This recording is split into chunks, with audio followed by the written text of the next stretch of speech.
going to start my speech in 3, 2, 1. We think that on opposition paradigm, it looks like multinational corporations expanding these infrastructures, putting a lot of money, putting these countries into debt traps that I think lead to flimsy infrastructure, lead to things like environmental destruction, lead to things like lessened accountability, which is incredibly worse on their side of the house.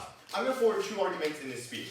First, we get horrible infrastructural projects on their side of the house and why that leads to worsen the life for the conditions of people on the ground. Second, why this leads to lessened accountability and why the ramifications of that are also incredibly detrimental. I first want to talk to you about why the state have the capacity to actually do these infrastructure projects in the first place as a premise for why you're able to aggregate enough money in order to forward these projects. First, it's because of the fact that the state itself has a huge budget in the first place. If you notice, a bunch of countries obviously have a huge budget in the first place that they're able to expand to and are able to use in a variety of different ways. They're able to have a sufficient network of revenue that they're able to aggregate insofar as tax revenue itself is something you can foresee, is something that's reliable, something you can also change incrementally. Second, you have a significant amount of financial levers of power given to these states that are able to then you're able to aggregate enough money. Looks like things like, for example, bonds that you can have with your own central banks, for example, in terms of within your own country, you're able to change influence financial institutions like the IMF, for example, in the worst case, in order to aggregate that money as well. So I think that this is still a capacity to do so. We're not saying that this is like more money on their side of the house, that's a trade-off that we're willing to make. But I think the repercussions of this are far worse on their side, and that's the stance that we're going to forward to you in this speech. So first, why is it the fact that you get worse infrastructure project on their side of the house? I want to go through 5 mechanisms for why this leads to worsened structure on the ground. The first of why this is bad is because multinational corporations, or why you get private investment on their side of the house, are oftentimes profit-oriented in the very first place. Which is to say that these companies focus primarily on able to aggregate enough profits so they're able to sustain their forces, which means that they are probably, because they obviously have to fund their workers, they have to get revenue that they're able to then invest towards other projects. This is a very simple reason for why corporations are likely to be profit-oriented and are solely likely to be focused on profit. The second is because of the network effect. So insofar as you invest within a particular area, means that you get imbalanced investment going into specific locations within that country. That is because of the reason that once you invest in a particular place, it makes it more efficient for you to invest more in those places, insofar as it takes lessened investment in order to expand those areas. Which looks like, for example, if you make a hub city, it's like if you have roads, you could then build factories, then you can build more consumer stores, for example, or homes, which then makes it so that you get a very isolated place within these places. That's what we see in a variety of countries, even in Japan, for example, when you see Tokyo, for example, as being the central hub, and the rural areas are being left behind. All these things are likely to happen at the moment in which you have this as well. But thirdly, it's because of the reason that these companies also focus a lot on PR stunts, or focus on green technologies, for example, as a reason to forward their case, which is that they're likely to focus on investing in new technologies. The nuance here is that they focus on developing new technologies as opposed to uplifting people fundamentally on the ground, insofar as what seems or perceived to be making a big impact. So that's why Nike's some green corporate tech companies are we introduce these green technologies even though they aren't actually doing this in the ground. I'll get to after I make my point. Fourthly, it's because of the first-time advantage, which means that there's a significant amount of lessened competition insofar as these projects are. This is a mechanism that is unique to infrastructural projects, which is to say that these once you invest in a particular infrastructure, it's very difficult for companies to outcompete insofar as you've made the roads, for example. You've made all these things, which means that there's lessened competition, which means there's lessened accountability. The fifthly, and this is also incredibly important, is that these companies are oftentimes short-termist in terms of the ways in which they conduct their activities, which is to say that they're likely to destroy the environment, they're likely to take natural resources, they're likely, in the short term, at the cost of actual production on the ground. So it looks like things like destroying oil mines, or destroying oil fields, or polluting the entire river, for example. And I think that these are all the things that are likely to occur on the other side of the house. The impacts are threefold. First, you get a disalignment of incentives between the individual on the ground and what the state is able to provide, which means that you get significantly lower infrastructure at least on their side of the house. Second, you get environmental destruction. As I've told you, these companies have incentive to be short-termist and be profit-oriented to the extent to which they're able to take these resources and then invest it and then make their own project. But thirdly, and I think this is also critical, is that you get significant amount of inequality that happens insofar as companies are likely to be focused and oriented on places that garner the most profit, means that they don't focus on other places, means that there's significant regional inequality. The rural areas of Japan are incredibly horrible in terms of not having any infrastructure. These people are not able to sustain their own lives, for example. Infrastructure and development projects are incredibly integral to those people's lives, and therefore it's incredibly important. Before I move on to the counterfactual why states can do this, sure. So that the case so far gets the debate wrong. These are still SOEs, meaning they are majority owned by the state. Companies don't have the ability to override the majority shareholders of the state to do all of these horrible things. And I'm just going to refute that in the accountability argument, but I think that's a valid point. So first, I'm going to talk about why this is better on our side of the house. First is because three reasons. First, because these are subject to electoral incentives, obviously, to the people on the ground. They're retaliated by the people on the ground if they don't do this. For example, it's in conflict of interest with their own assets. For example, destroying the environment is incredibly unpopular to the people on their own side of the house, and that's why that's likely to be bad. But second is obviously you have more equitable investment insofar as you're not tailored to short-termist incentives or like profit orientation, like the state doesn't care about all those things in the first place. But third is that you have more capacity to have long-term projects on our side of the house insofar as these because like these companies on their side of the house have incredibly stringent KPIs that they have to follow, but on our side of the house they don't have those things. Next, I want to talk about accountability. I want to directly refute the arguments that they have. So the first thing I want to talk about is like these a couple of three mechanisms for why you get less accountability on their side. First is because you have no choice but to follow these corporations in the first place insofar as they're investing. Secondly, I think these companies want control over your assets insofar as you're investing. It means that you have to see some amount of control on their side of the house anyways, right? That's the reason for why they're likely to invest in the first place. But thirdly, is I think this is also, in the case that the state is incompetent, maybe they talk about this, states can scapegoat these places to say that they are the companies that are bad, not us, which means that this lessens the accountability they get on their side of the house.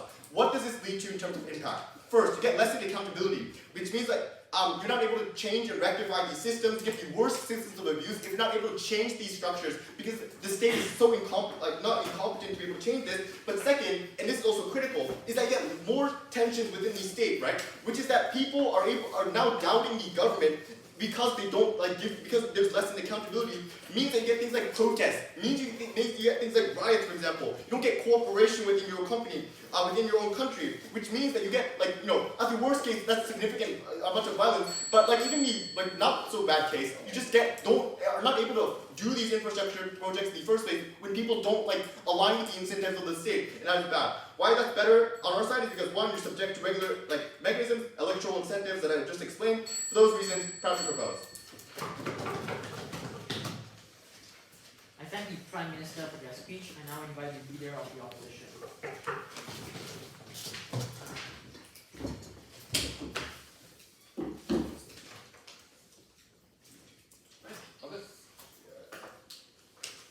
The Prime Minister's speech was simply off clash. This is not a debate about whether we want MNCs to provide all services to our people. On both sides of the house, these will still be state-owned enterprises, the state will still be the majority shareholder, and the chairperson will still be elected and appointed by the state. This debate is about how these state-owned enterprises are funded, and sure, that will lead towards influence in some way, shape or form, but opposition's case is very simply that this influence from the international community is going to be good.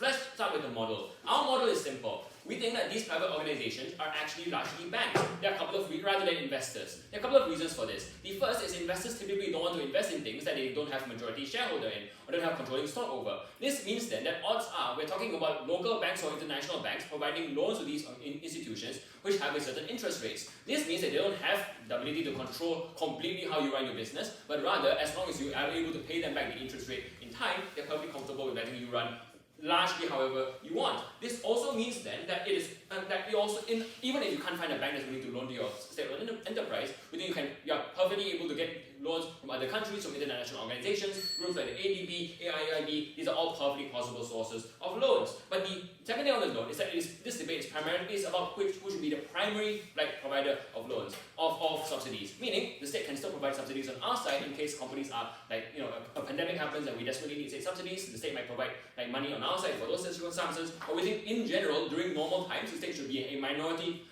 funder of these organizations, and I'll explain why.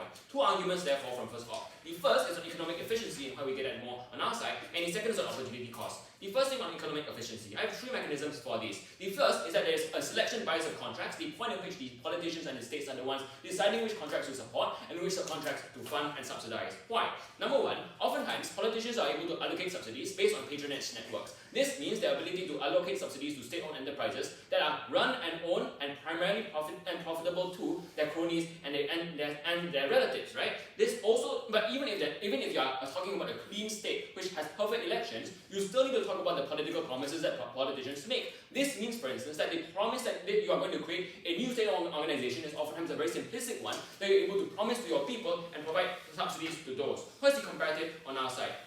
On our side of the house, very simply, businesses select based on what they perceive is most economically efficient, based on past projects, the ability to successfully create the road to begin with, the ability to create the port. This means that at the selection level, you are looking at the most competent companies rather than the more incompetent companies which happen to be better politically connected. But note that companies and loan providers don't have any incentive to jack up interest rates as the proposition might suggest. Why? High interest rates means that your SOEs are unable to turn a profit either. They are likely to become insolvent and lose all the money there. This means that you don't recoup the future investment if you are trying to provide an extremely high interest rates. This means that interest rates are likely to be reasonable and low as well. What are the impacts of this? This means then that we get more efficient resource allocation. We can find the SOEs that are the best suited to providing benefits to our country and fund them instead. The second mechanism for this argument is that we are able to let them fail if needed. Politicians have incentives not to let economically inefficient SOEs fail for a couple of reasons. The first is oftentimes political projects are tied to their legacy. Think about Petronas and the way that Mahathir and the way that Mahathir ties his political legacy to Petronas, and the legacy of the Barisan Nasional is tied to it as well. Think about the ways by which Proton Saga will never be allowed to fail because it's given massive amount of state subsidies by the Malaysian government. All of these are ways by which such states are able to prop up organizations even if they turn out to be insolvent, right? Like Petronas and Proton Saga have failed multiple audits, yet the Malaysian government keeps throwing out money at them because that's literally part of their political legacy. The second mechanism behind this is that the short-term pain from unemployment is unbearable to politicians who are incentivized by short-term election cycles. So yes, we agree on our side, sometimes these organizations will fail, but sometimes organizations failing is a good thing for your economy. If these businesses were inefficient, they were not innovating, then incompetent or uninnovative leadership, letting them fail is good because it clears the space for new, better organizations to come out. States never allow this because of the short-term harms onto the elections, and because oftentimes, and very simply because they are oftentimes involved in patronage networks, right? In the worst case scenario, these organizations can become ways by which the states can outright extract money from their people. They become shell companies like Yayasan Khazanah, which has always been a shell company for the government to extract resources from its people, despite supposedly being an SOE for the state. All of this then means that on their side of the house, states always prop up inefficient companies. On our side, private investors simply pull out. These organizations become insolvent, the point at which you're not able to pay back the loans, and you don't provide them future loans as well. The cutting of funding source to these organizations means that they are forced to be lean and capable of helping the people and delivering on projects rather than being inefficient and incapable of completing them, the point at which they promise them. The third mechanism behind this is transparency.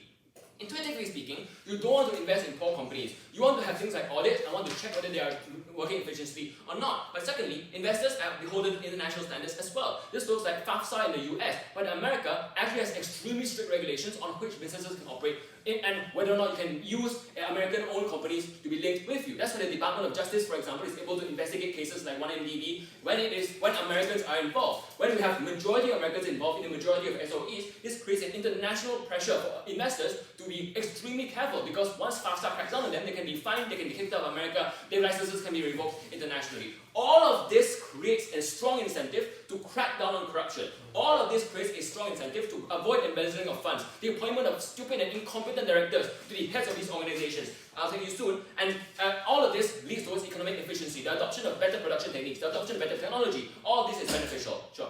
I don't think you get the investments in the first place, insofar as these companies have countries have the incentive to scapegoat these corporations in the case that they fail. Therefore, you don't get investment in the first place. So, number one, that's not true. Like, as I mentioned earlier, if these corporations are beneficial, it's a pretty strong way by which you can get capital. States would still be in charge of SOEs, meaning it's still, like if Petronas fails, right, and it took a loan from Goldman Sachs, like it's still Petronas failing, right? Surely the Malaysian government will not go, we are running Petronas, but Petronas failing is not our fault. Like, still our fault lah. Everyone knows that. Anyway, so second argument then on why there's a massive opportunity cost. Simply put, it's a super easy argument.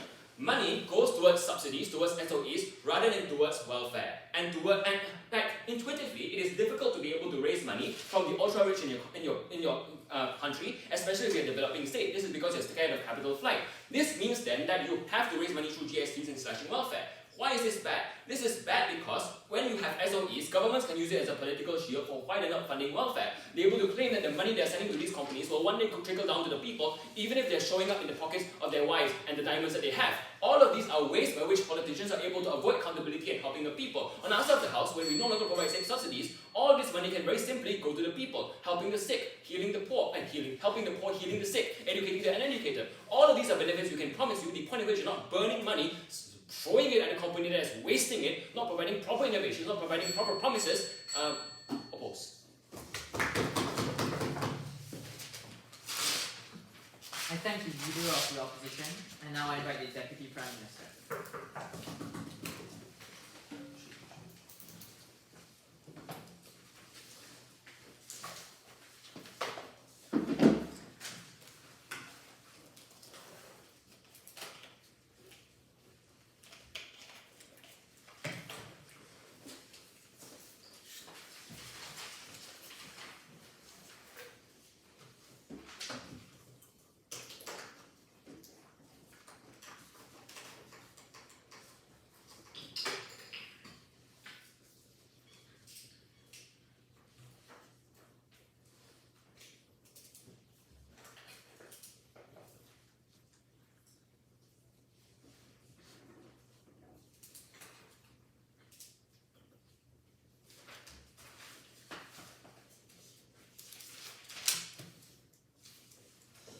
Alright, starting in 3, 2, 1 second, sorry.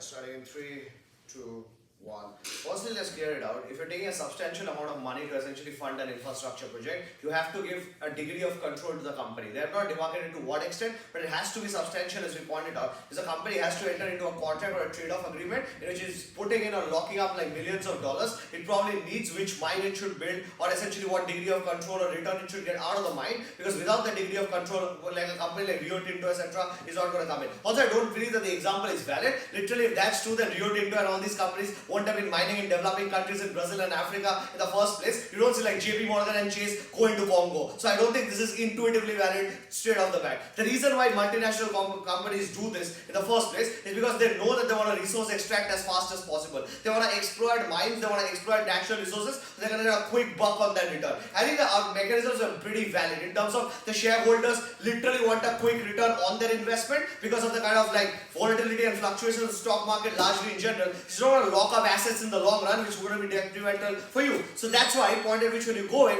you essentially want to get a quick buck, which you get to later, why that leads to more amount of exploitation subsequently. But I just want to flip the claim in terms of why state-owned companies have the sense of legacy. And the very fact that Petronas has, just because something has legacy does not mean it's bad. Like gut check, it's not Petrobras in Brazil, it's Petronas in Malaysia. If that's the case, then probably in that circumstance, like you do have like good returns that is giving over the years. But the structural response to the legacy argument is that you have long-term incentives because you're so intricately tied to the state infrastructure. That is why you're more likely to essentially go there, be there in the long run in the first place to begin with. So I think in those regards, it's more beneficial. At point at which when the state goes in and gives these particular subsidies, I think that level of control is something that more exercises because one, the state's itself image is essentially tied to this. But secondly, electoral incentives are way more long-term than immediate profit incentives if they want to wash it out. Because point at which if you go ahead and exploit a mine and literally like you don't like want to destroy your own asset. But secondly, point at which if you go ahead like say for example and not do something well, and it's not only about the central government. We think that it's way in terms of the demarcation that exists. If a bridge collapses, which largely happens in developing countries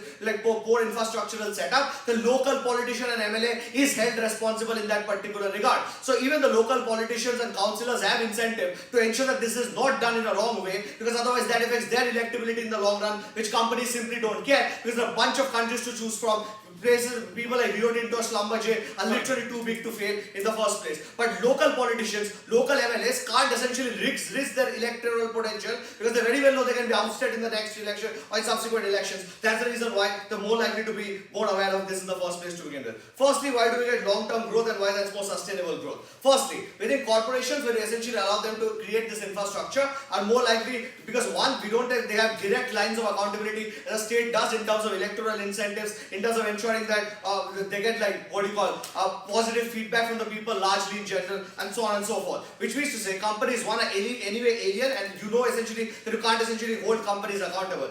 which means to say companies are much more likely to create infrastructure or say engage in projects that are more likely to be exploited. Like talk about, say for example, the mining projects that are largely undertaken in places like Africa or in Brazil, in which you literally go ahead and destroy areas of the mine, like spoil the local geography. You do engage in things like dynamite blasting and over mining simply because you want to make a quick buck. Point at which when you leave such vulnerable areas to companies, it becomes way more detrimental because one, those are irreversible damages that you create to the assets which cannot be flipped back. Say for example, in countries like Nauru, which was literally destroyed because of over exploitation and mining, they literally made the entire environment toxic that you can't grow anything else subsequently. I think that is the amount of risk that you leave it to compared to like when the state does it. I think it engages in way more sustainable long-term practices and does not go ahead and exploit the environment to that extent. I think the trade-off is justified. Probably we have less money in the initial run, but we create more long-term sustainable development that are not subjected to exploitation. But the second mechanism through which you actually hold the state accountable is on their side of the house. The state can simply say, like in terms of the like Dilma Rousseff saying in Brazil, that we outsource the contract to that company.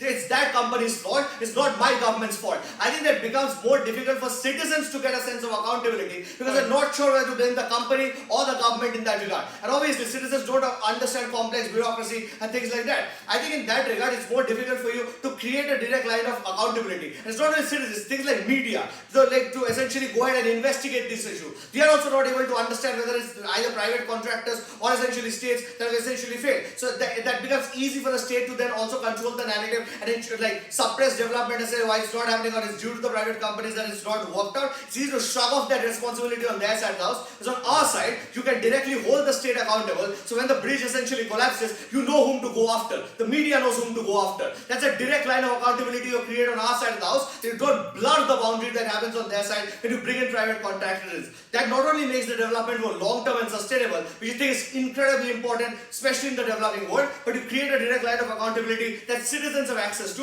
which I think is incredibly important. Yes. The harms you're describing are harms of MNCs with private investors. Those exist on both sides. SOEs on both sides have the exact same environmental and practical accountability mechanisms. The motion, if there are like private contractors and investors coming into it, of course they're going to have the influence over the SOE. That's literally what we explained right from speech 1. I think in that regard, you're literally giving away that level of control and giving away a substantial degree of control to those companies. Otherwise, why would those companies give you money in the first place? Like this is not China like locking up money for 100 years down the line and essentially like I don't know what, but as expecting return in the next generation. So I don't think that happens. We told you structurally why they want an immediate buck. That's why they need the control of that mine, of that natural resource that you're giving it to. That's why it becomes more exploitative initially. Lastly then, in terms of why this is then creates more sustainable infrastructure in the long run. Because one, I think nationalized companies become way more stronger. This allows the state to create its own identity. Whether we say for example companies in Japan or South Korea, they have literally developed and created the sense of infrastructure and a sense of identity for themselves. I think that is what allows and gives the state a unique level of ESP to also showcase to the world that we can actually build this infrastructure. We can market this. We can present this to the world. We can do this like in the right way. Even if it takes a longer amount of time. Say for example the nationalized companies in Korea that did take some time, but point at which when they actually get established, I think at that point of time you exert a greater level of control and the level of influence that you can then garner subsequently out of it. But secondly, I think also in the long run, I think it allows the state to uniquely position itself in terms of state-owned enterprises to be like comparatively better off. I think that is where state-owned enterprises actually develop in the long run, that they can take full credit for the kind of development that they've invested in, the kind of identity that they have created. Otherwise, always private contractors would say like we were the reason why this project happened, we were the reason why essentially that succeeded. We think in that regard you also don't develop these SOEs in the long run, which we also think is incredibly important for the state to prioritize. They are state-owned in the first place. That's why we think ONGC becomes better. That's why like Hindustan Petroleum becomes better and are able to like create that identity for themselves. In the absence of this, I think you leave vulnerable areas and areas of infrastructure to private contractors who would largely exploit for those reasons.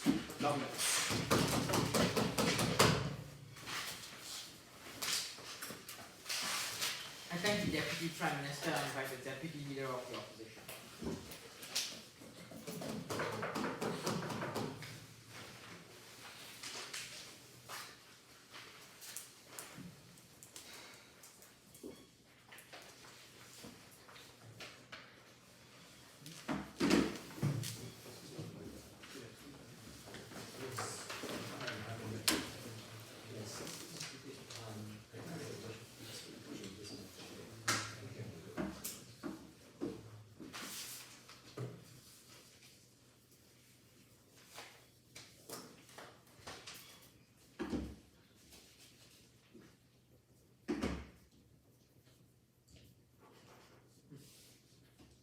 state subsidizes a company, it is because they believe the company will help people and improve the economy. The money the state uses to subsidize these companies comes from the hard-earned money of citizens who pay taxes. States giving more subsidies means that there is a greater obligation for this investment to trickle back to society. Subsidies are also a kind of loan, a loan that's taken from citizens and you must repay them by helping citizens. Ian already explains that companies likely to receive the highest amount of subsidies on their side of the house are those that get the subsidies through patronage networks because the owners of companies are connected to politicians, or through the personal projects of politicians meant to boost their reputation and image, so they funnel more money into a project that is doomed to fail. These are arbitrary ways to decide whether a company is efficient, and therefore money likely trickles to inefficient companies. This is more likely to be true given the framing that the places with the highest concentration of SOEs are typically authoritarian countries, because those are the countries where there's highest and maximal state intervention in the economy. Liberal democracies tend to have more free market policies and not as many state-owned policies. In authoritarian countries, those are the areas with the highest concentration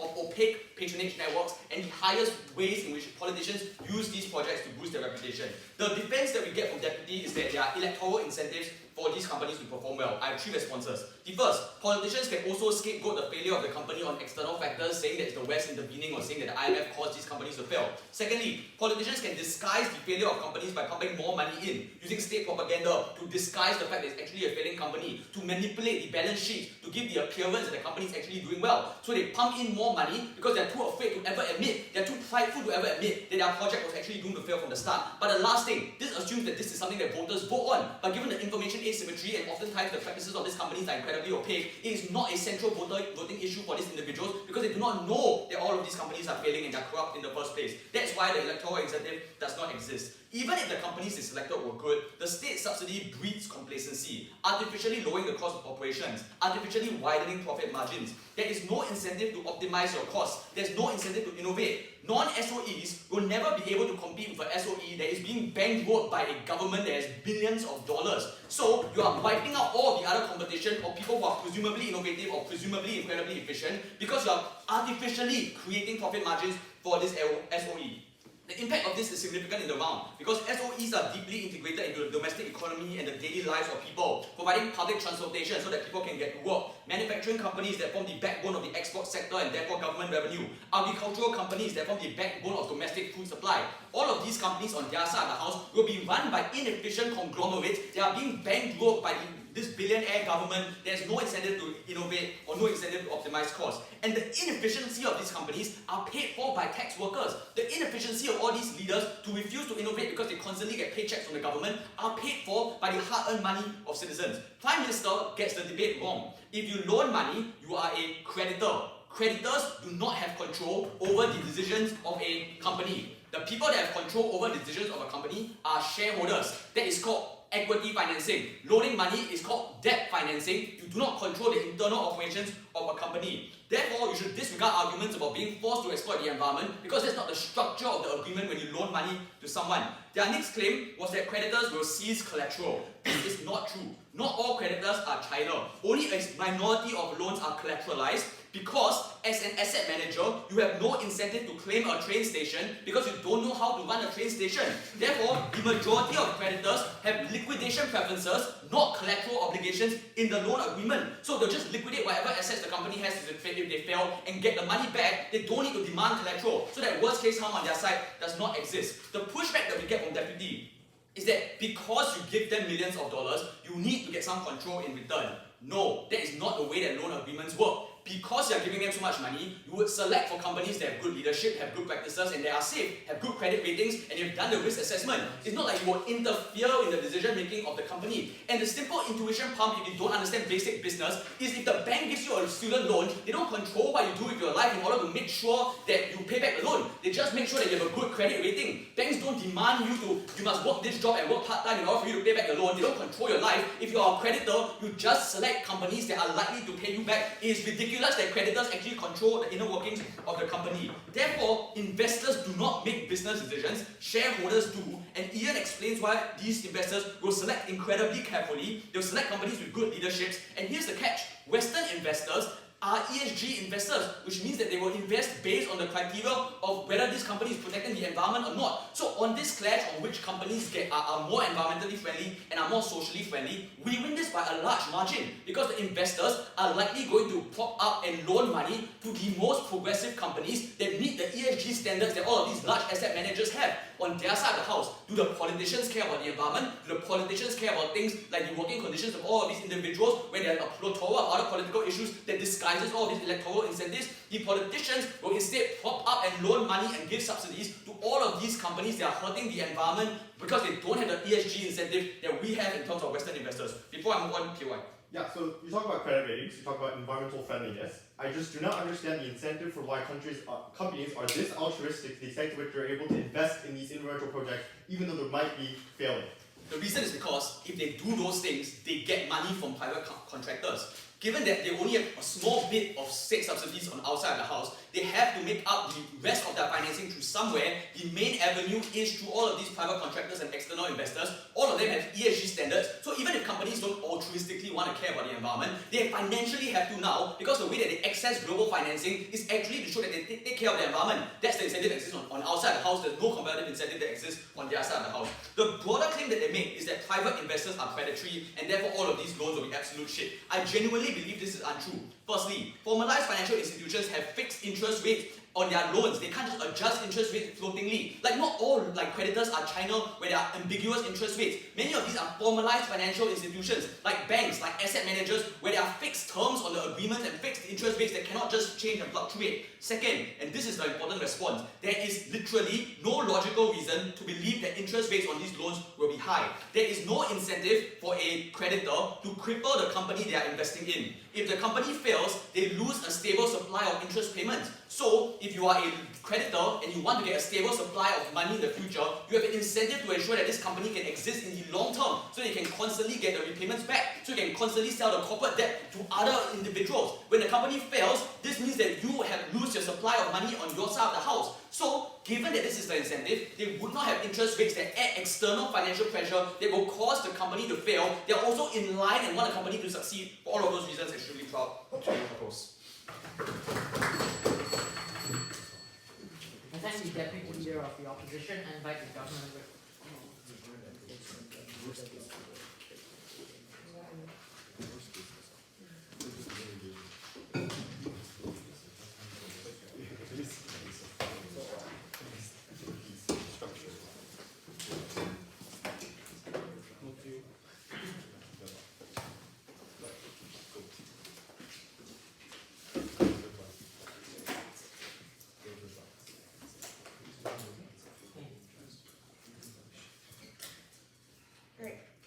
Starting my speech in 3, 2, 1. Two things. Firstly on state investment, secondly on private investment. Firstly on state investment. Their main case is that this money is going to go into pockets of corruption. It's going to be done incompetently. Notice that their only mechanism here is that corruption exists. Number one, I would state that in instances where there are things like democratic elections, it is extremely likely that this becomes a central issue for people on the ground. If you cannot go to work because your bridge bridges your town is broken, obviously you care about that massively. If you cannot access things like food that you need or water that you need, obviously you care about that. I think this is the most proximate interest that many people care about. Therefore, it is very much in the interest of governments to make sure that this infrastructure is working for people on the ground. Necessarily, I think this is very important. On weighing, I think many of these politicians care about this over things like political favors and political connections, especially because if they get elected out the next term, they lose their job. If they get elected out the next term, they aren't able to continue on the political legacy that they have. Obviously, this is the more important incentive that they care about, and therefore I would argue that these people are far more likely to put work into these infrastructure projects to make sure that it works. But I think we flip the corruption point here, because if it is likely, if, as they say, that the state is so corrupt that they're able to hide this, that they're able to use money to put it to whatever, I think it is far better that this money is now in the infrastructure projects as opposed to anywhere else that the state can put this money in. So on their side, they can just pocket this money, for example. They can just say that this money was lost, for example. These kind of things many times happen in the extreme instances that opposition describes. On our side house, it is when it is known that this company has been invested in by the state, you know that if your bridge isn't working, that the state fucked up. That kind of visibility that we uniquely achieve on our side is the direct line of accountability that we can proving to you from first that they failed to acknowledge in this debate. That is why we uniquely get accountability for this corruption. If the state is so corrupt, I at least prefer that they invest in these projects as opposed to anything else, and I think that in and of itself wins this debate here. But notice that I think there are mechanisms against this electoral thing is like, you can disguise this, which I think I already responded to. The other things that it doesn't become like a central voter issue and competition necessarily fails to exist. I think I will flip this competition point later and prove to you why private companies also lack competition, making this far, far worse on the long term. Notice that the characterization here uniquely is that many times these smaller municipals have political leaders that uniquely care about these interests. It is far more likely to get accountable kinds of infrastructure on our set house, right? So secondly, let's talk about the characterization of these private run projects and why they're necessarily problematic. We gave you a bunch of reasons that this is problematic. One, there's a location disparity. There fails to be trains in places where there isn't enough money to be made. The state is going to make trains on those places because they care about those people and the electability from those people on the ground. You don't get that because it's unlikely to make money and therefore private contractors cannot retract that money. Those kind of infrastructure is massively important for people that live in rural areas, for people that live in areas that have less economic capacity, for example. Many of these people might not have money, but they do have voting power, which is why we get infrastructure for these people on our set house. Notice that they don't give any engagement to that. The second thing we talk about is things like exploitation, working conditions, development of destruction, massive destruction of things like the environment, etc. I think the response they give here is that the government doesn't care about these things. I think they do. If you're exploited on a daily basis and this government is the one that is hiring you, you obviously have incentives to turn that over, but you obviously have other legal recourses to be able to do this as well through things like courts, banning against that, etc. The last thing we talk about is how the quality is likely to be awful. You're likely to do things like extreme price gouging of tolls on bridges. You do not fix the collapsing bridges that kill people because once you make that money, it is not an incentive for this company to continue doing that money because you don't have any other competition that's necessarily going to be able to make that bridge again. So therefore, that is necessarily bad. The reasons that we give to you for this is very clear. You have incentive of the companies, or necessarily things like short-term companies. The second thing is that there's massive levels. There's unlikely to be competition within different contractors that you can go to. One, because there's first mover advantages of one company investing. It's unlikely that other companies can invest in this as well. But obviously also because it's not likely to be seen as, for example, an extremely important investment for these companies. It's unlikely that competition and things exist. But also thirdly, it is impossible to hold these companies accountable when there is no recourse mechanism. Notice that their mechanism here is that you have check and balance of these companies because there's international scrutiny or they're held to things like high ESG standards. I don't think this applies. Number one, because it just does not apply to many projects in these countries because these countries are held by the laws within these countries and therefore this doesn't apply. But secondly, you lower these regulations over the long term because you necessarily have to make sure that these projects keep running. Because you create a codependency of these companies, you're necessarily unlikely to have them comply. But thirdly, many times these international scrutiny, whatever they point to, fails to function within these smaller countries. Investigation maybe does not exist on the ground. It is unlikely that things like massive legal teams that Goldman Sachs has is now going to be able to be beaten now by the local people of rural India, for example. And also they're many times too big to fail, meaning that many governments are reluctant to regulate them because it is likely to harm their economy as well. That's why check and balance among these companies does exist. Yes, they point to some examples that they might be good. Notice that at the end of the day, they do not deal with the worst case, in which this is the horrible companies that create infrastructure that harm the people on the ground, that makes collapsing bridges that ruin the people's livelihoods on the ground. Yeah, go. The average Malaysian does not understand the internal audit sheets of Petronas or Yayasan Khazanah. These audit sheets have not been released for 20 years. Why would individuals know why their bridges are collapsing in your world? Because the bridge collapsed, and you know that the bridge was built by this guy. You think this guy fucked up. That is the simplest logic that I can think of. Don't let them get away with this technical thing that they do when they talk about how investors do not have control over this. Obviously, maybe that's true for that type of scenario, but obviously what we're talking about is how these specific contracts are made through the investment of these corporations. Obviously you're going to be able to exert control over this. Obviously because they have money, if you don't comply to them, you can't build this project, so therefore the nature of the contract is likely to make it so that it's one that is coercive.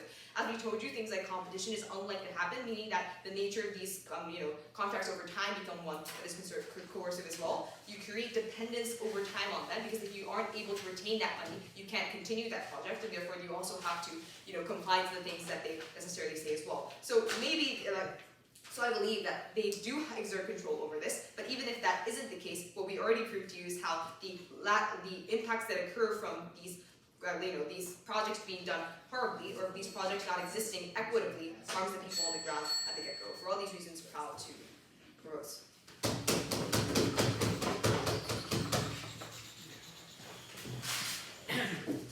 I thank the government to invite the opposition.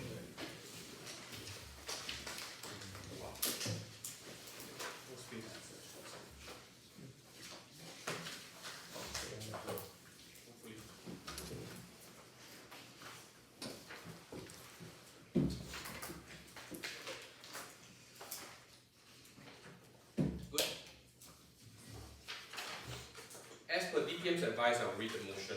This House prefers the primary funding source for SOEs to be state subsidies rather than loan agreements with private contractors. What this means is that you have an SOE. Their side has 80% stake by the government and 20% stake of private contractors. Our side has 80% private contractors and 20% stake owners.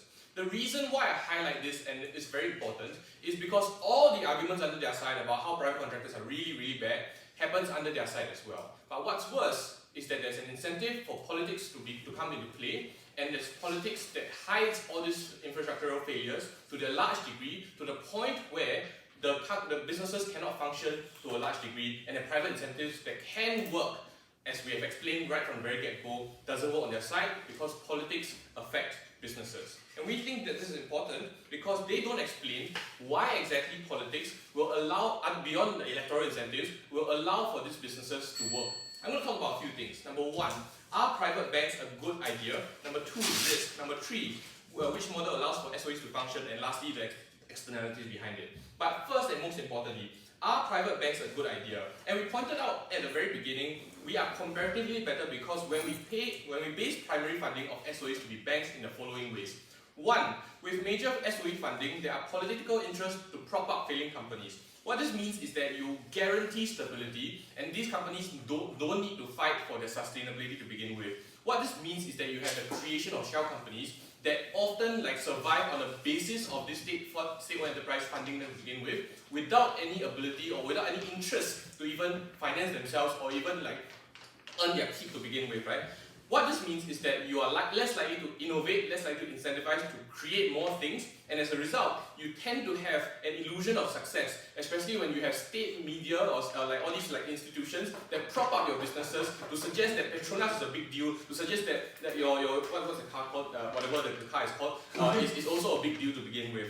Secondly, with majority private banks, we get incentive structures to help companies fight and innovate and compete. The delta here is that there are more stakeholders to attest to, and we think that's something that they don't have because their primary function here is the electoral person, the person who vote for the election, the particular the politicians, right? And the reason being that they suggest that the bridge is falling and therefore they'll vote for this particular thing. There's a few issues with this. Number one, it is unclear to me that every single voter out there will be a single issue voter, which means that it is likely that there are many other things that result in the person voting for these politicians. So just because a bridge is falling doesn't mean they'll be immediately accountable to this particular person to begin with. But secondly and more importantly, we mix this up. We suggest that not just the state is at play, but also the private investors and their positive incentive to do good is also there. They suggest that this is extractive, but we suggest that companies don't just be extractive for no reason, right? They are extractive at some reason, and they are also important in terms of the accountability measures of Western loaners or creditors to also apply ESG in the current state. Their suggestion here is that ESG doesn't work. ESG, when you go to Ethiopia or Kenya, your ESG doesn't work anymore because they all become monkeys. But that doesn't work because when it comes to this particular situation, they will emphasize ESG even more because they understand the underlying nature of this project is extractive. And so they need to be even more accountable to this particular measure. So right here we have two different actors or multiple different actors come into play. You have to be accountable to all of them. But much more important is that we get you the innovation, the competition that doesn't exist on their side, and their side continues to have the harm that they also talk about under their side about the diamond dusting or what have you, and we think that that's something that's important. Secondly, which model allows for SOEs to function better? Number one, we explained to you that artificially creating profit margins means that companies can be complacent and also be bankrolled by the government.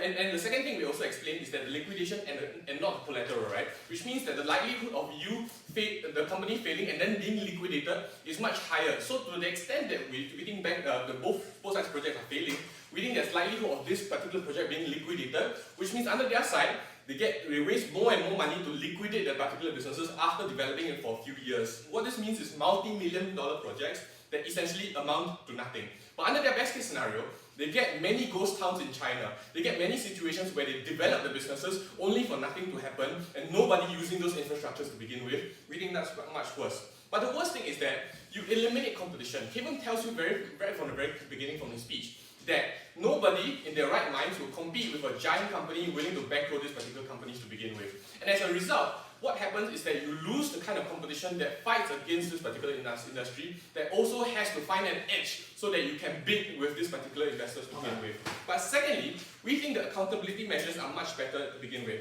Because if you see a bridge failing, number one, it's not salient. It's not always the bridge will fail. Sometimes it's the factories that are not occupied. And sometimes it's just like all these places that are just lost into space, for example. It is not clear to me that there are many bridges to be failing in the first place. But secondly, I don't know why I have to engage with this argument. But basically, bridges will fall, but it will not always lead to the politicians being accountable to begin with. So even if we are doing that, we think we will be far better under our side. But before that, yes. Yeah, so the nature of these projects is that it costs a significant amount of money, which is the reason for why you don't get competition and why you ought to then get the state is then held to more electoral incentives. But it is unclear only government can afford multi-billion projects. Your Goldman Sachs, amongst other people, Goldman Sachs is a bad example, but many other private companies also can afford these monies in order to do this. But if you only use your Malaysian government to prop up Petronas, you will not find another competitor because in Malaysia especially, if you have a car company that's bankrolled by the state, there's no other car company that will be Malaysian domestically produced to fight with Petronas, and as a result, it is extractive for Petronas to take money from the state and also take money from the taxes that you own and not be able to use it on any other things. We think this is what happens, and we think what's worse is that you don't even get the accountability measures under their side, because who are you going to vote for, to be honest? Like, we don't think that there's an alternative out there that they seem to suggest that's so convenient. The last thing we talk about is that we think in all this world, under their side, they don't actually have a creation of incentive structures, competition, ESG, accountability, and what's worse under their side is they don't even help the particular social welfare of the state. Proud to propose. Yeah, actually. Right, and then the opposition will invite the opposition reply.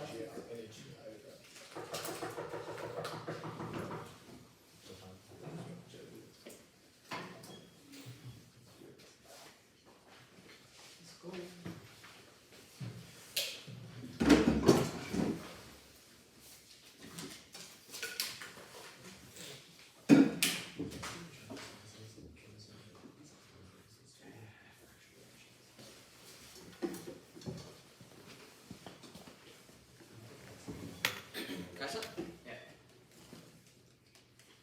Let's talk about incentives. Government claims that politicians want to get elected, so these train stations will be run well. This is a weak incentive for the series of reasons that we gave you. States can easily scapegoat the failure of the train to external reasons. People might grow to accept inefficiency as part of daily life. Politicians are also beholden to their patronage networks. People vote for politicians not just because of trains, but on a basket of issues or associations with the party.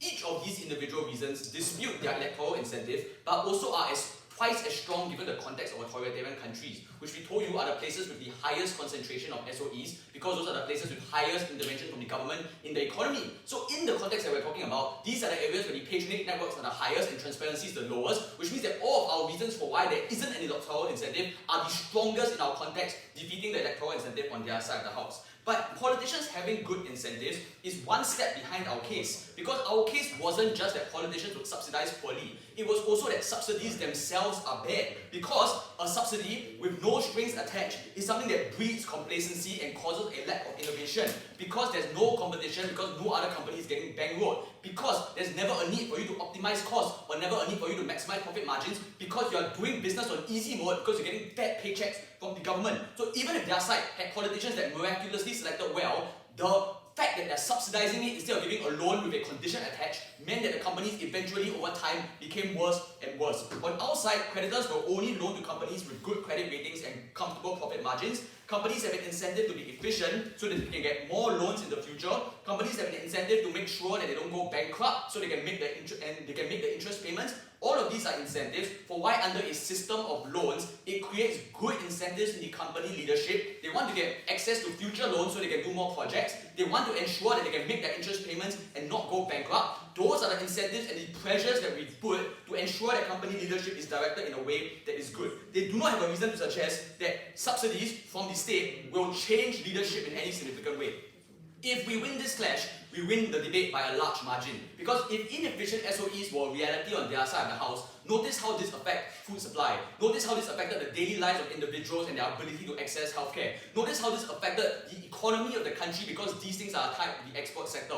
Even if we win on efficiency marginally, that marginal benefit that we get from more efficient companies cascades into wider impacts on the entire economy because all the SOEs in all of the sectors are a lot more efficient on our side of the house. So this is why on our side of the house, not only do we win practically in terms of having more efficient companies run important industries, we also win principally because any inefficiency on their side of the house is paid for by the blood, sweat and tears of the taxpayers. So even if the company is not like really inefficient, if it's slightly suboptimal, that is also a cost that's borne by the taxpayers. The push from them is that SOEs will exploit the environment. The source of funding does not change a company's decision. Their claim was, when the company loans money, they will demand control. That is equity, not debt. But this is also unintuitive. Banks or other financial institutions do not know how to run a train. So why would a bank, when loaning money to a train company, say they will want to control the train station when a bank does not know how to run a train? This is not the way that creditors think. Like when a bank loans you money, they don't change your career decisions or your employment choices. They just make sure that you have a good credit rating so that you can pay you back. This incentive of wanting to get the loan back is what makes them select good companies, which is the incentive on our side of the house for why money is funneled towards good companies. Who are these creditors on our side of the house? They are shareholders of these institutions like banks, tend to be from the West. These individuals that own the financial institutions, they are the private contractors, tend to be ESG shareholders. They don't want the financial institution to loan money to a company that is destroying the environment. At this point in the debate, we have proven that there's going to be no collateral because that makes no sense. There's not going to be high interest rates because that also makes no sense. So it's unlikely that these are going to be predatory interest like loans. They're going to be regular loans that underpin the entire global economy. Not all loans are bad just because debt is a very scary word. Like the entire global economy functions off debt financing. So it's not going to be crazy collateral loans, and that just means that they have struggled to find a reason across 4 speakers for why loaning money is a bad thing.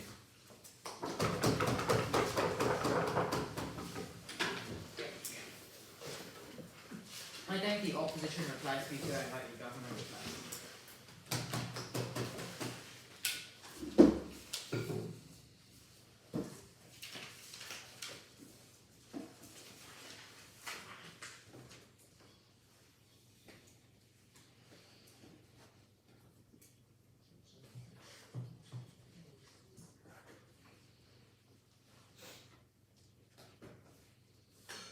Alright, 3, 2, 1. Firstly, we explained to you why the state has capacity to do it in terms of taxation, in terms of wealth, in terms of, say for example, a huge amount of budget that it can alter and regulate and do this. But more importantly, we told you why the state has a direct line of accountability to the people. That's why it's going to do it well. It's not only about the central government that we talked about. It's about your local municipal governments, the local MLA, the local MP, who literally has to be accountable when literally the bridge collapses or the infrastructure doesn't get through, or there's intense amount of traffic and that's why you can't get to work. Probably in Singapore it doesn't happen, that's why they don't relate to. And the rest part of the developing world, I think it really happens in Southeast Asia. I think that's that's the point at which people think it's an electoral issue. It's literally something that affects your life on a daily basis. That's why the local MPs, MLAs know that point at which when you don't go ahead and fulfill this, and at that point of time, you will be held electorally responsible. Comparison is, companies, they don't have a direct line of accountability. But second, companies also know that they cannot be essentially sued or like held in court. They haven't like given you an accountability mechanism on their side. The only thing that they say, that probably companies have some competition that leads to better so-called outcomes. We already told you why the state has an incentive to do this well, but their own reasons in terms of why the state wants to create a legacy. Go ahead and market that product outside because it's an SOE at the end of the day. That's why I walk 15 minutes to see the GR line, but in terms of what Japan has done with the Shinkansen or what the Qatar gas company does, probably even if there's no competition existing, I'm pretty sure the state still has internal incentives to ensure that it's done well and ensure that it creates a product that has a legacy at the end of the day. So I'm not sure, even if this happens slowly over a period of time,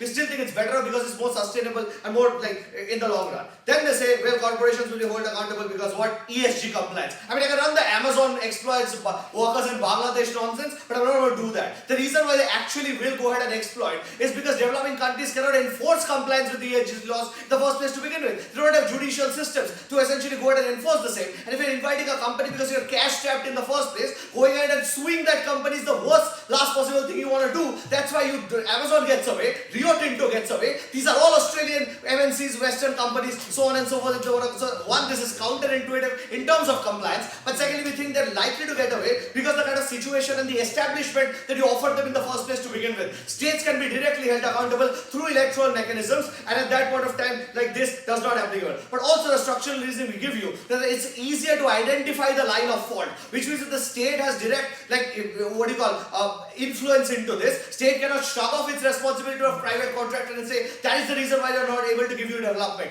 On our side of the house, that direct line of accountability and direct line of call out means individuals, media, and have a direct line of channel to essentially call these organizations or the state out when essentially that infrastructure fails. That's why I think on accountability we clearly win. Secondly, then in terms of long-term growth and development, we told you one, corporations are more likely to be exploitative because one, investors and shareholders want a quick return in this circumstance. The only thing that they say is probably like they're not going to be like, perhaps they're going to be so-called compliant and so on and so forth. We told you why that's not going to happen. Then they say state is likely to like select the companies. This is unlikely because probably one, MNCs are largely too big to fail. Like Rio Tinto is probably one that only does like mining operations across. But companies are smart enough not to compete with each other in the same area and undercut each other's undercut each other's markets. That's why like Schlumberger and Shell don't go in the same area in the Middle East because they can demarcate markets according to their own needs. That's why MNCs can like bypass those so-called competition mechanisms that they want to push forward, which is when they see that a state is vulnerable, at that point of time they're largely likely to go ahead and exploit that. The damage was massive that we said. If environment is destroyed, if your mines are destroyed, if the land becomes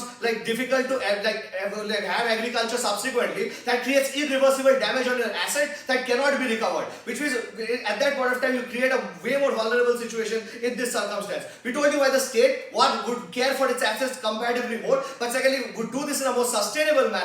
Even if you get less amount of like what you call so-called returns in the short term, in the long term it's better for you to do. The last thing that they probably say is going to probably cost the taxpayers more, but I think it's worse for the taxpayer if the bridge essentially doesn't work. You have poor infrastructure existing. Rather pay the money right now and ensure that in the long term you get a better product. But also private companies can also overcharge you and literally put higher tolls and taxes to recuperate the cost in the short term. So I'm not sure how that is actually good like spending at the end of the day. I think we are the only side that tells you how you create long-term sustainable development. That only happens when you keep those companies out for those reasons. Comments.